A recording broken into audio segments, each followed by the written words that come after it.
Stigma can be defined as a cluster of negative attitudes and beliefs that motivate the public to fear, reject, avoid, and discriminate against people with mental illnesses.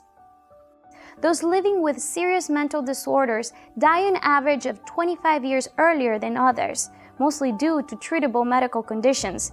The stigma put on those with mental illness is the leading cause of its lack of treatment. Stigma is one of the biggest barriers to individuals seeking treatment, therefore hindering their recovery. Stigma is a huge obstacle to mental health. It makes people feel embarrassed. It makes them feel like they're defective. If something is wrong with them, why would they have this problem? And they feel as if people ostracize them because there's something wrong with them.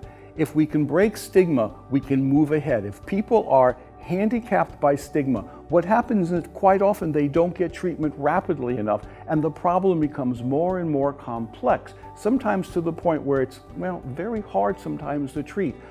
Again, stigma is the major obstacle we have in so many cases of people with mental health problems.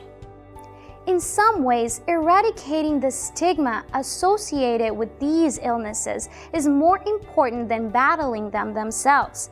The shame these people experience may cause them to deny their problems, refuse help, or distrust the motives of those who care most about them. The internalized shame these people experience may even cause them to not acknowledge their need for help, no matter how much good it could do for them. Despite some of the common misconceptions, individuals with mental disorders are no more likely to commit violence than the rest of the population. A mental disorder is not a sign of weakness or an inherent flaw.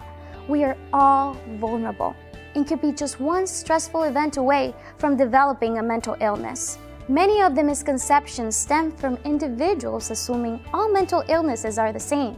In reality, there's a whole spectrum of mental illness that many cope with daily. Educating yourself and others on mental health and mental illness is the best way to understand it and make a difference in the lives of those affected.